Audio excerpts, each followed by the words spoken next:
Hello friends, welcome back to my channel. तो आज की इस वीडियो में हम लोग सीआर मशीन का जो है लाइव देखेंगे।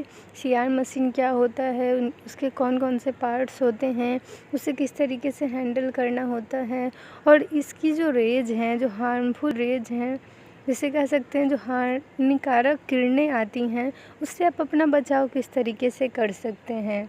ठीक है, बचाव के लिए क्या क्या होते हैं, और एक्सरे मशीन का यानी ये जो सीआर मशीन है उसके सारे पार्ट्स को भी हम लोग एक एक करके देखेंगे। तो सबसे पहले देखते हैं, ये हमारा सीआर मशीन है। आप देख सकते हैं कि इसका जो सी शेप है, यहाँ जो आपको सी शेप दिख रहा है, जो सी आकार का यहाँ है, उसी के कारण इसका नाम पड़ा है सीआर मशीन। ठीक है, तो ये सी शेप्ड है, जो कि आपका एक साइड में एक्सरे ट्यूब को कनेक्ट करता है और ऊपर साइड में जो है इमेज इंटेंसिफायर को, और पीछे में जो आपका एक बॉक्स जैसा बड़ा सा दिख रहा था नीचे, देखिए नीचे जो है वो आपका क्या है, तो एक्सरे जनरेटर है। इसके अंदर अगर देखें हम लोग, तो यहाँ पे जो भी मैं आपको क्लोज करके दिखाने वाली हूँ वो है एक्सरे कंट्रोलर। ठीक है, यानी कि उसको जो है शिफ्ट करना होता है, रोटेट करना होता है, किस एंगल पे क्या, तो इसके मदद से हम लोग वो सब मूवमेंट कर सकते हैं और इमेज को भी सेव कर सकते हैं। ठीक है, तो वो हमारा एक्सरे कंट्रोलर था। अब यहाँ पे देखिए, ये आपका है इमेज इंटेंसिफायर। ऊपर के पोर्शन में जो है वो इमेज इंटेंसिफायर होता है। इमेज इंटेंसिफायर क्या करता है, तो एक्सरे जनरेटर जो है एक्सरे जनरेट किया, ठीक है, एक्सरे किरणें को बनाया, और एक्सरे ट्यूब जो नीचे आपको यहाँ पे दिख रहा है, ये जो एक्सरे ट्यूब है वो वहाँ से क्या करता है, इमिट करता है, यानी एक्सरे बीम जो है वो यहाँ से निकलेंगे, और मरीज जो होता है इन दोनों ऊपर वाले और नीचे वाले के बीच में होता है। इमेज इंटेंसिफायर यानी ऊपर वाले से नज़दीक और नीचे वाले एक्सरे ट्यूब से दूर रहता है। तो इसमें क्या होता है कि ये जो हमारा एक्सरे ट्यूब है, यानी नीचे का जो एक्सरे सोर्स है, वहाँ से निकला पेशेंट के बॉडी को पार करते हुए इमेज इंटेंसिफायर पे रेज जाती हैं, और ये क्या करता है कि उन सभी बीम्स को, यानी वो जो एक्सरे मरीज़ के शरीर से पास हुई हैं, उनको वो इमेज में बदल देता है। इमेज में बदलने के बाद आपको ऊपर में 2 मॉनिटर दिख रहे हैं। ठीक है, टीवी जैसा ऊपर है 2, वो मॉनिटर है, उस पर इमेज शो होने लगता है। अब ये देखिए एक्सरे कंट्रोलर है। देखिए यहाँ पे मेन्यू है, एवीजी है, रोटेट है, मिरर है। यहाँ पे कैप्चर कर सकते हैं, प्रोसेस कर सकते हैं, मेमोरी कर सकते हैं, सेव कर सकते हैं। ठीक है, तो ये सारे देखिए क्या हैं, ये स्टोरेज के लिए आप स्टोर भी कर सकते हैं। उसकी मेमोरी में सीआर मशीन जो है उसमें सेव भी कर सकते हैं, कुछ समय के लिए स्टोर कर सकते हैं, इसको अच्छे से रख सकते हैं। तो ये आपका है एक्सरे कंट्रोलर, जिसका बहुत ही मेन रोल है पूरे एक्सरे मशीन में। ठीक है, क्योंकि कहीं भी आप देखिए टीवी भी है, तो उसमें भी आपका जो है रिमोट वगैरह होते हैं और भी पार्ट्स होते हैं उसको मैनेज करने के लिए। ये देखिए मॉनिटर है। जब एक्सरे ट्यूब और इमेज इंटेंसिफायर इमेज को बना देते हैं, तब यहाँ पे आता है हमारा ये मॉनिटर, जिस पे कि वो जो भी एक्सरे इमेज है वो यहाँ पे शो होता है। एक्सरे इमेज एक पे शो हुआ तो दूसरे पे आप सेव कर सकते हैं, और फिर एक पे कैप्चर करते हैं, एक पे लेते हैं, दूसरे पे सेव कर लेते हैं। तो ये दोनों मॉनिटर का काम ये है। जैसे एक अभी तुरंत ही आप रियल टाइम यानी लाइव इमेज लिए, फिर उसे दूसरे पे शिफ्ट कर दिए, और पहले पे वही लेते जा रहे हैं, दूसरे पे शिफ्ट करते जा रहे हैं, और उसे मेमोरी में सेव भी कर सकते हैं। ठीक है, तो यहाँ तक आप समझ गए कि एक्सरे इमेज कैसे ली जाती हैं, कहाँ से जनरेट होती हैं। तो ये देखिए जो डब्बा आपको नीचे दिख रहा है, जो कि सी शेप्ड आर्म के साथ ही कनेक्टेड है, तो ये जो है आपका ये एक्सरे जनरेटर है। यहाँ पे एक्सरे जनरेट होती हैं, उत्पन्न होती हैं, प्रोड्यूस होती है यहाँ से एक्सरे। तो यहाँ देखिए ये जो इसमें है, इसमें हैंडल्स वगैरह भी हैं। ठीक है, जिससे कि आप मशीन को जो है फिक्स भी कर सकते हैं और उसे मूवमेंट करवा सकते हैं। ठीक है, देखिए नीचे इसके व्हील लगे होते हैं, चक्के लगे होते हैं, जैसे गाड़ी में चक्का होता है उसी तरीके से इसमें भी नीचे व्हील्स होते हैं। तो ये एक्सरे जनरेटर जनरेट होता है, फिर यहाँ नीचे जो आपको दिख रहा है एक्सरे ट्यूब, यहाँ पे वो रेज आएंगी और यहाँ से निकलेंगी। ठीक है, कहाँ से, तो ये जो आपको डब्बा दिख रहा है एक्सरे ट्यूब जो है, उसे एक्सरे सोर्स भी कह सकते हैं। यहाँ से जो भी एक्सरेज हैं वो इमिट होती हैं, निकलती हैं। ठीक है, इसका काम आप समझ गए कि इसका काम है इमिट करना, यानी इमिट करता है, निकालता है एक्सरेज को। निकालने के बाद पेशेंट के बॉडी तक पहुंचाएगा, और फिर पेशेंट का बॉडी में क्या होता है, एक्सरेज जाती हैं और जिस पार्ट का एक्सरे लेना है उसे पेनेट्रेट करती हैं। क्या करती हैं, तो पेनेट्रेट करती हैं, और जानते हैं कि हड्डियों को एक्सरे पार नहीं कर सकती है, तो वहाँ पे हड्डी जहाँ होगा वहाँ उजला दिखेगा, हवा को क्रॉस कर जाएगी वहाँ पे ब्लैक दिखेगा एक्सरे में। तो ये सारी कुछ बातें हैं जो आपको दिमाग में रखनी है।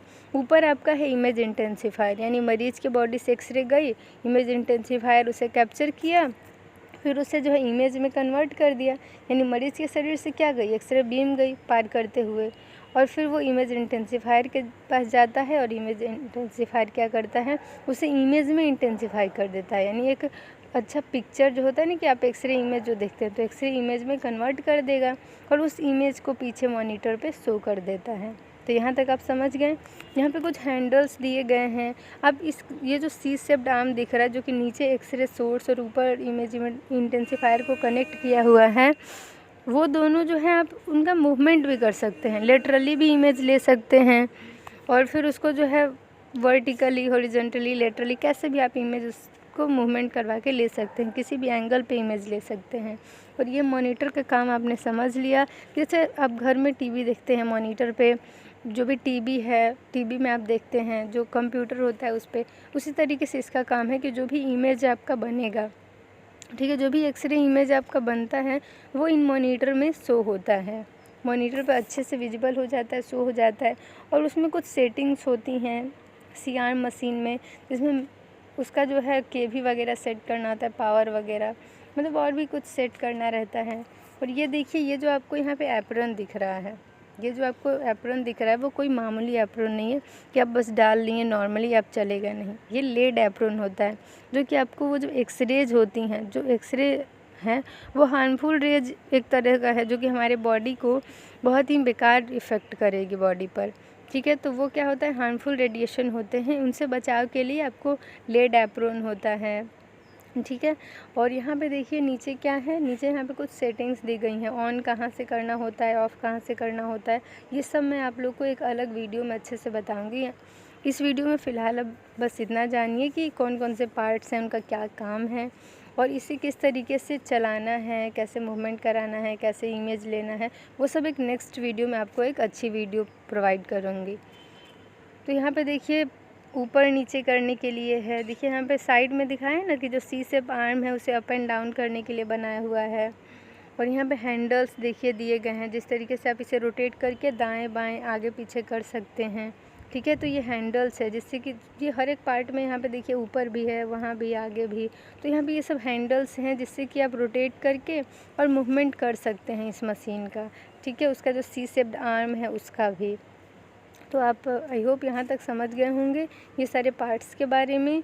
और ये सीआर मशीन है जो कि मतलब high resolution x ray image show करती है, ठीक है। किस पे बेस्ड है ये, तो इसके पास जो है रेडियोग्राफी कैपेबिलिटी भी है और फ्लोरोस्कोपी कैपेबिलिटी भी है। हाई रिजोल्यूशन एक्सरे का यूज करके ये इमेज प्रोड्यूस करती है, ठीक है। तो ये पूरा आपका सीआर मशीन है, ये पूरा सेटअप है जिसमें आपका एक्सरे कंट्रोलर होता है, वर्क स्टेशन यूनिट, मॉनिटर और आपका यहाँ पे x ray tube, x ray generator, image intensifier, collimator. Collimator का काम क्या होता है, वो एक्सरे ट्यूब में ही नीचे होता है।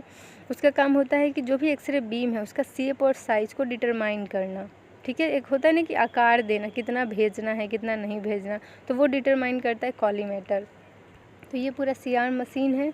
सीआर मशीन के बारे में इतना आप लोग के लिए अभी काफ़ी है और आगे डिटेल में देखने के लिए आप कमेंट सेक्शन में कमेंट करिए, तो नेक्स्ट वीडियो प्रोवाइड करेंगे जल्दी ही। और ये सारे लेड एप्रॉन्स हैं, लेड एप्रॉन पहन के जाने से एक्सरे जो होती हैं उससे आप अपना बचाव, उस रेडिएशन से अपना बचाव कर सकते हैं, क्योंकि उस रेडिएशन से कैंसर भी हो सकता है, जेनेटिक चेंजेज भी हो सकते हैं। अगर महिलाएं हैं तो हो सकता है उनके बच्चे में कुछ कमी हो, यानी विकलांग हो, या फिर कुछ जीन म्यूटेशन हो जाए, ठीक है, और उनको कैंसर हो सकता है, अदर हेल्थ इश्यू हो सकते हैं, साइड इफ़ेक्ट्स वगैरह बहुत हैं इसके। तो उससे बचाव के लिए लेड एप्रॉन, TLD बैच वगैरह होते हैं, ग्लव्स, गॉगल्स वगैरह होते हैं। तो इसी तरीके से इस वीडियो को यहीं पे एंड करते हैं। Thank you for watching my video. अगर आप चैनल पर नए हैं तो चैनल को सब्सक्राइब कर लीजिए और बेल आइकन को प्रेस कर लीजिए। Thank you, bye, take care.